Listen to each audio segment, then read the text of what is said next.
Welcome, ladies and gentlemen, to this edition of Ausdauer Financial, where we cover all kinds of new, things, all financial related, regarding bookkeeping, accounting, news in the industry, financial strategies, etc.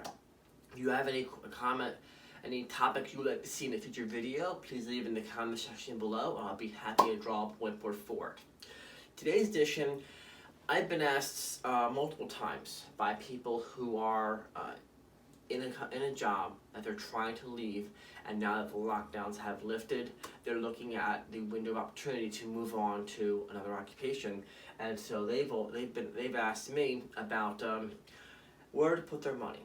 Do they pay down debt? So they have reduced bills to have to deal with while they're looking for new work, or do they put the money in savings to live off of till they can find new work? Granted, that's a very specific scenario, but in all cases, whether you're happy with your job, whether you're looking for new work, whatever the situation may be, every dollar that comes into your pocket can only go one place. And given that, what is the best allocation of your money? Okay? Now, granted, the first thing you have to do is cover your necessities, your utilities, your food, things of that nature. But the pot of money from each source of revenue you've come in, that does not have to be allocated towards that. That can go towards savings or debt. Where do you put it? Because fundamentally, if you divide your attention too many ways, you're taking a single dollar and you're breaking it down. Let's say, for example, you put 50 cents in savings and 50 cents in debt. Neither one are going to grow significantly from that dollar. It's like multitasking. If you focus on one thing at a time, you complete that one task faster than you would if you were dealing with three other things, and you have a far higher chance of succeeding with that one task, because all your focus is on that, you're banging it out, your concentration is, your focus is concentrated on that one thing. Whereas if you are divided multiple places, it takes longer to accomplish them, plus you're dividing, you're distracted, and you're juggling multiple things. It just takes so much longer to accomplish it, and it becomes more stressful and what have you to try and get them all done. Therefore, having said that, it comes down to priorities here. Do you put that dollar all in debt? Do you put it all in savings? Do you put that all in investments? Where do you put that? Fundamentally, here's where I draw the line on that. Okay, you fundamentally, absolutely, before you worry about debt payoff, before you worry about savings, before you worry about future goals like vacations and what have you, or even worrying about investments, the very, very first thing you should do is build your emergency fund. Now, one thing I happen to like about the Dave Ramsey program is the fact that he preaches $1,000 for emergencies, and I totally get that, because $1,000 is a definitive number. It's a nice round number. It's relatively easy for most people, even though at least probably less than a third of the Americans have that in their savings for an emergency. So that is a bit of a milestone established to establish, okay, here is your fund for if an appliance blows up, or you have a major catastrophe, or if you need to make it a deductible on a major car repair, or your house burns down and you need insurance deductible or something of that nature. Totally get that.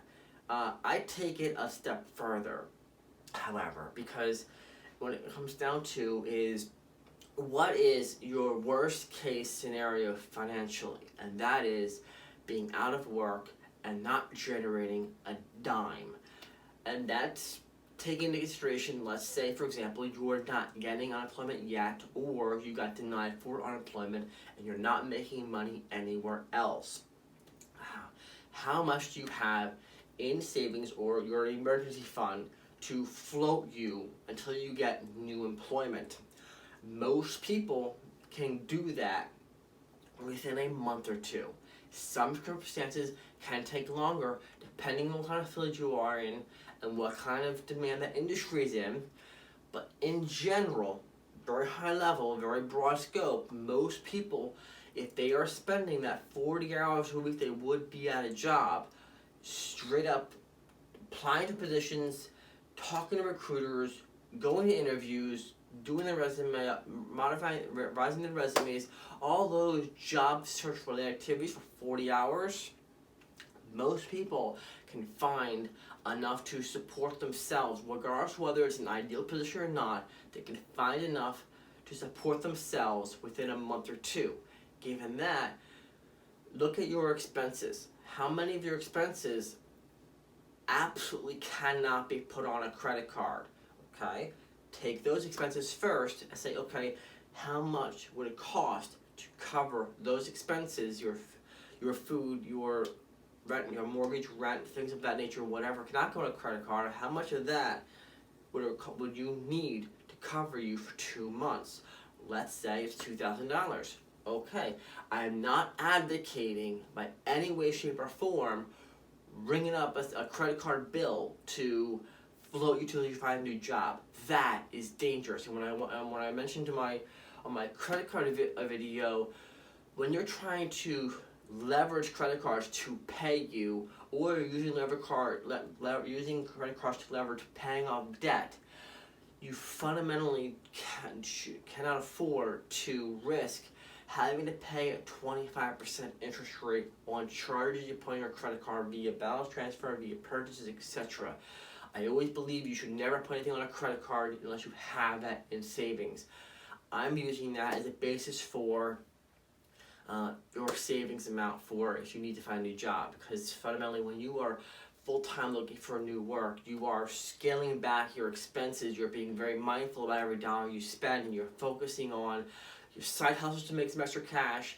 In between looking for new work, you're looking at what can we hold off on XYZ purchase or expenditure till we find new work, things of that nature. You're kind of scaling back your expenses because you know you have to use what you have in savings to float you as long as humanly possible. Meanwhile, your mind is focused on getting that new job, making that few bucks, mowing that lawn, or doing that side hustle, or taking that part-time job or whatever, while you're trying to bring in some extra cash. Maybe it's unemployment benefits or what have you, while you're looking for that full-time job. Your mind is focused on bringing in that revenue via whatever you can, reducing your expenses however you can until you get that full-time check back in your pocket and you can resume your normal lifestyle.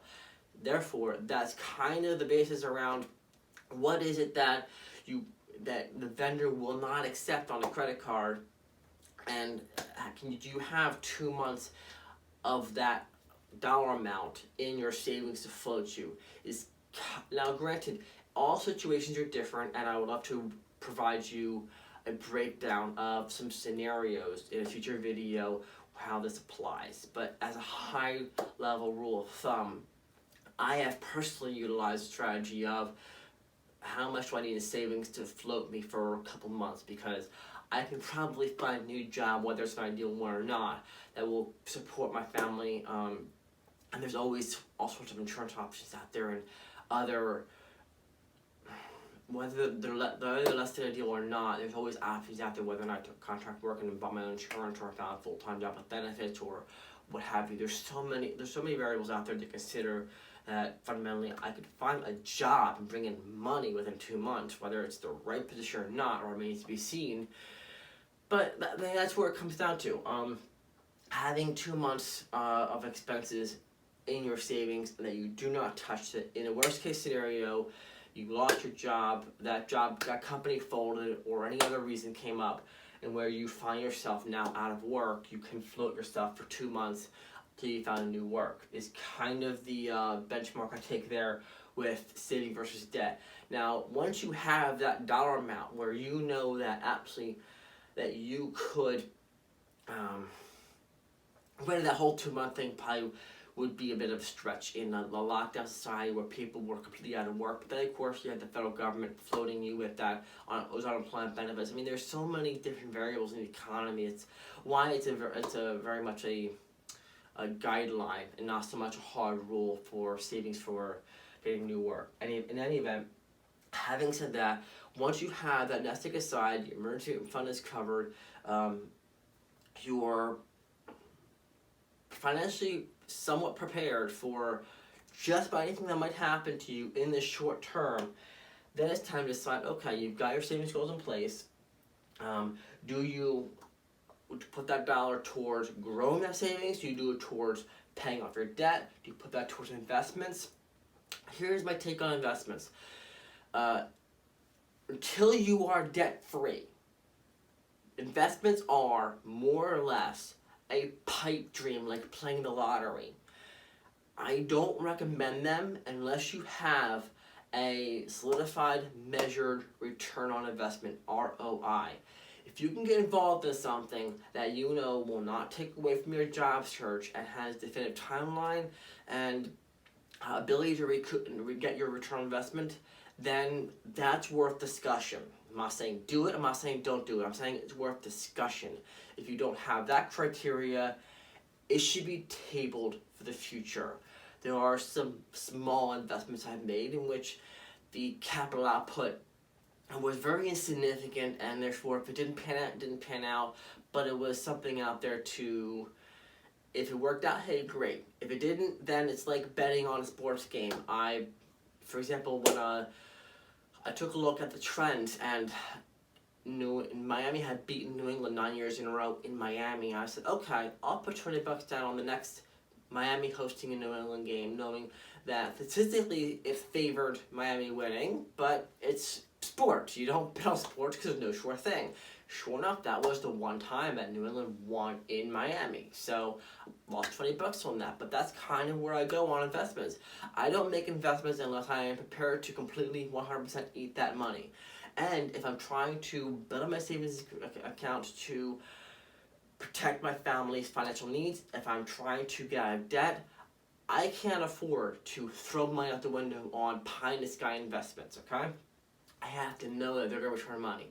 For example, if I have a couple $1,000 and I have a contract and I have a payment schedule and something like that, and I know the person can cover it, I might evaluate a short-term loan to somebody in exchange for certain capital investment, knowing full well that if I make that money, I will never ever see that again.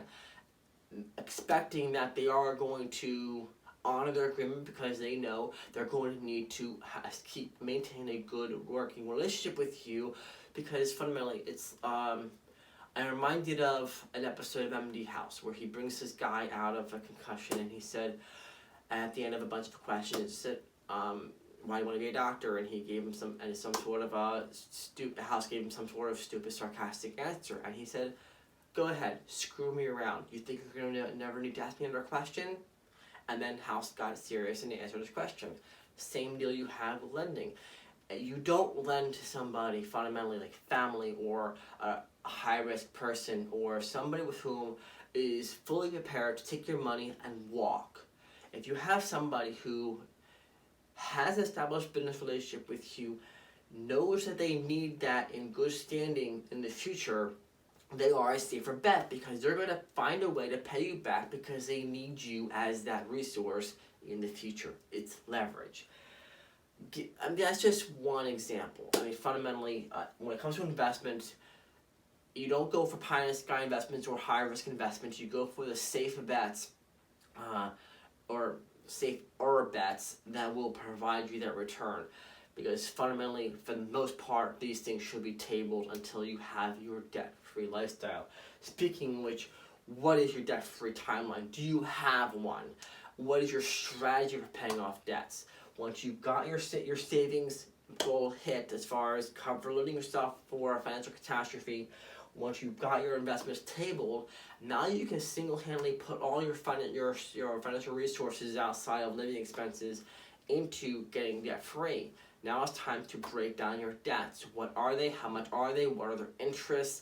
What is your timeline for getting rid of them? How much can you put towards them?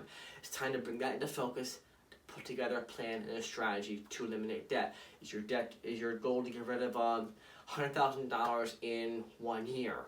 Okay, let's take a look at your income. How much can you afford to put at that? What's the best way to leverage your money to get rid of that? Situations are all different, but there are some rules of thumb on how to do that. I'll be happy to go into that in a future video. In the meantime, if you happen to have any questions about any of these topics today, please feel free to ask me in the comment section below. I would also encourage you to leave your comments and opinions on this in the comment section below. I would love to go into more detail with you. I would love to know where your questions are or where your difference of opinion are. So if you just happen to be coming across this video in YouTube, please hit like and subscribe. It greatly helps the channel. As always, thank you for watching. Talk to you next time.